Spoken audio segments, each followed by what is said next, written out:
Alright, so we're going to start to work with the API. If you go to developers.google.com/YouTube/v3, it gives you a ton of information on what you can do with the data API. And if we go down and click on API Reference Guide, this is the documentation, which is really good, really in-depth. And down here you can see the different resource types that we can deal with. Okay, so activities, channels, playlists, subscriptions, thumbnails, videos, categories. What we want to deal with is the search, okay, the search resource. All right, and search has one method called list, all right? So we want to click on that, and this gives us everything we need to know. All right, so this is the actual URL that we'll be making the GET request to. And these are the parameters that you can include in that request. Basically, the part is the most important because it's telling the API what we want back. All right, and the part we're going to use is called snippet, and that basically gives us things like the video name, the categories, all the metadata that we need. And we're also going to ask for the ID, the playlist ID. All right, down here you can specify different things for content owner, so you can search videos that's by one person or by yourself. For mine, you can search for videos that are related to another video. Channel ID, so you can search one channel, channel type, event type, location. There's just a ton of information that you can get. We want to look at this Q parameter because this stands for query. Alright, so the query we send through that form, this is what it's going to be stored as. Alright, and then we also want to include the type. Like I said, you can search for channels, playlists, and videos. We only want the videos, so we're going to use type video. And we also need our key. Okay, that's another parameter, is your API key. Alright, and let's see. We're also going to be dealing with next page token and previous page token, so we can have those previous and next buttons at the bottom of our results. And this gives you all kinds of examples in different languages.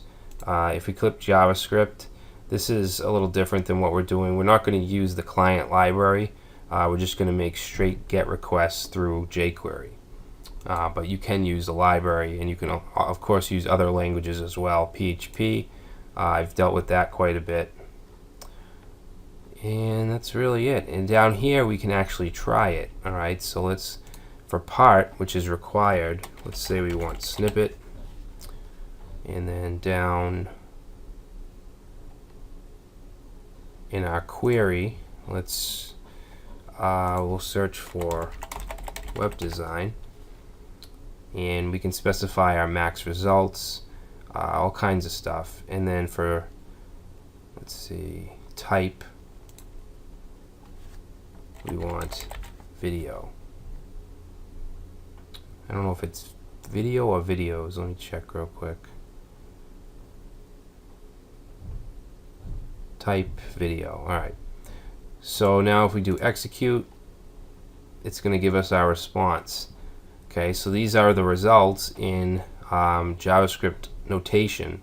Okay, so we have let's see, the channel ID, the title of the video, the description, the thumbnails, links to the thumbnails, the title, channel title, and you can see it gives us, I think, 5 results by default. Alright, so this is where we're going to get all the information to stick in our page. Alright, so let's go ahead and go back to our JavaScript file, and we want to create our search function. Alright, so function search.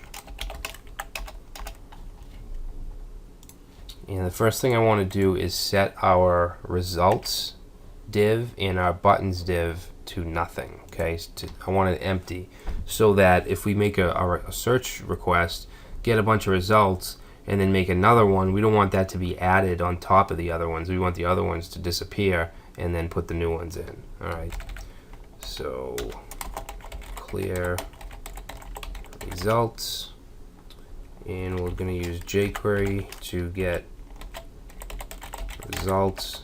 Okay, so what we're going to do is use the HTML method, which is going to set it to what we want, and we just want to set it to nothing. Alright, we're going to do the same thing with the buttons.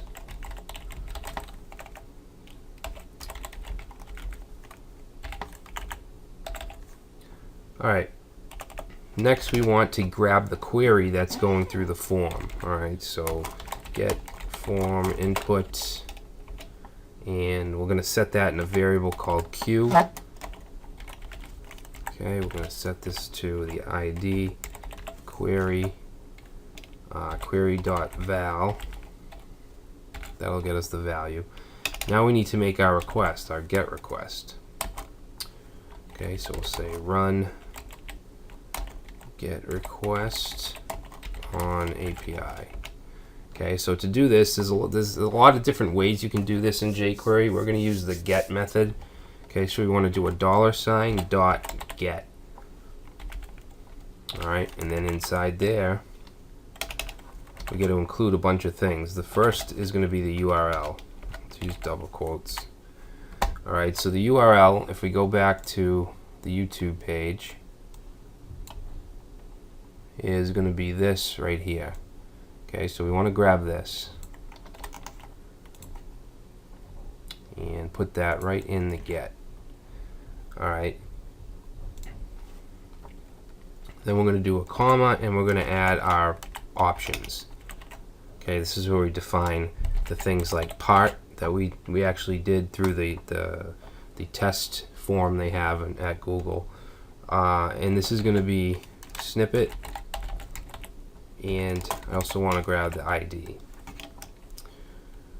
Alright,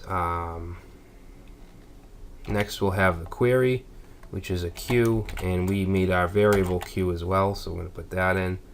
Okay, next we want the type, and the type is going to be video. Alright, and then we need our API key. Okay, so actually we don't want quotes here.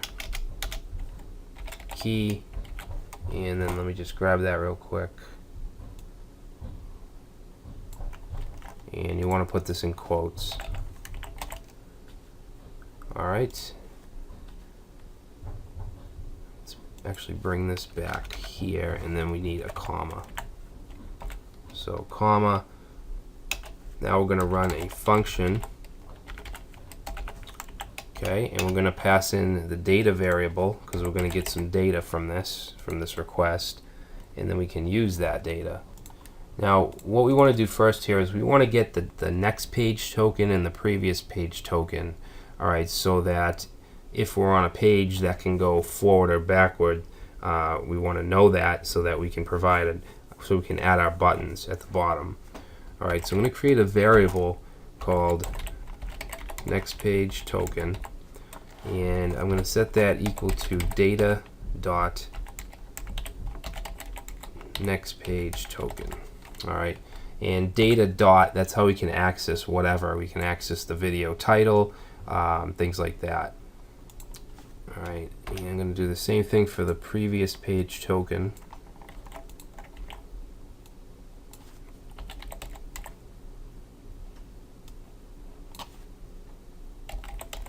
Okay, previous page token. And I always like to log the data, console.log, and we can log the actual data. And then what we want to do is we need an each loop.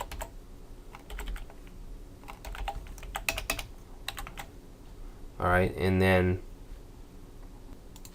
we want to pass in data dot items. Actually, you know what? Let's just check it out. Before we do that, let's check this out in the console and see what we get. Alright, so save that, and then go back to search vids, and I'm going to press F12 for Chrome tools, and then we want to just do a search. Actually, let me reload first. Okay, and we'll say web design. Okay, so you know what? We need to stop the form from actually submitting. Alright, so I'm going to go back up here. Okay, and we want to go inside the search bar handler, and down at the bottom we're going to grab the search form.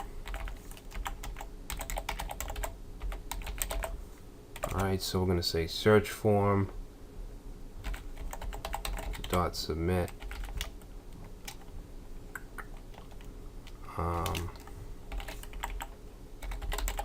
function. Okay, and then the function I want to pass in the event, I just want to stop it from submitting. So here we'll do e dot prevent default. Okay, so that's going to prevent the default behavior of the form, and so it doesn't actually submit. Alright, so let's save that and try that again.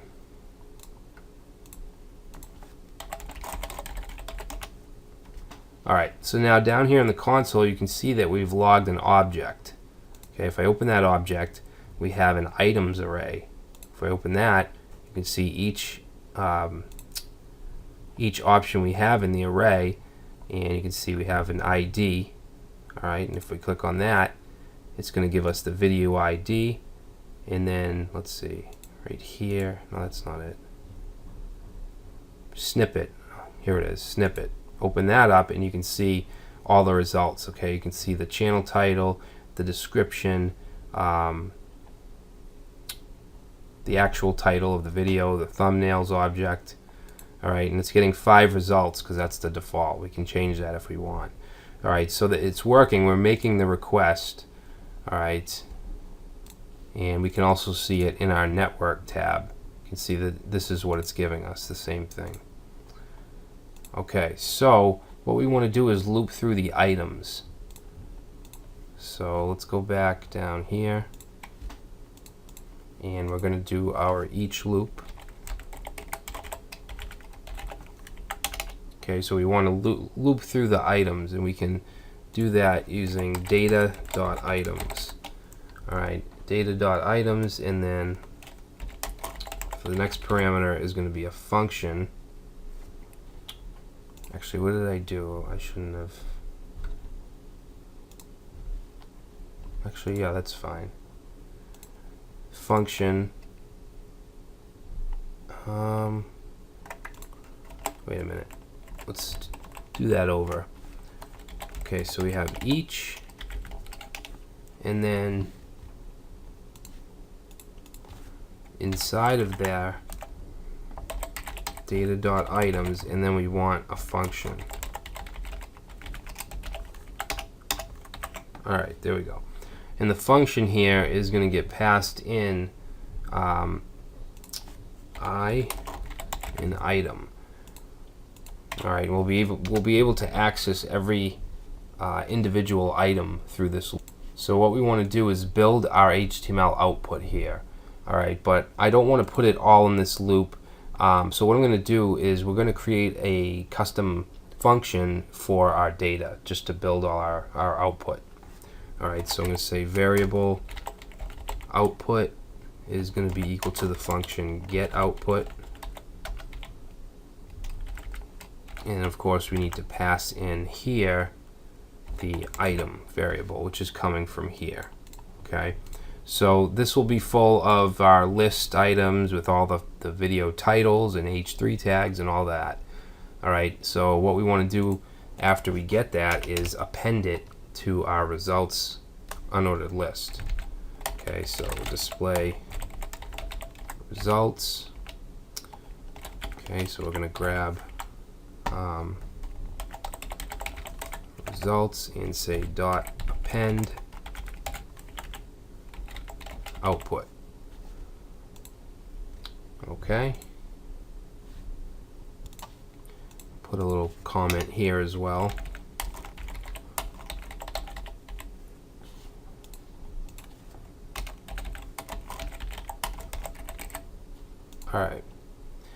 So now what we want to do is build that get output function.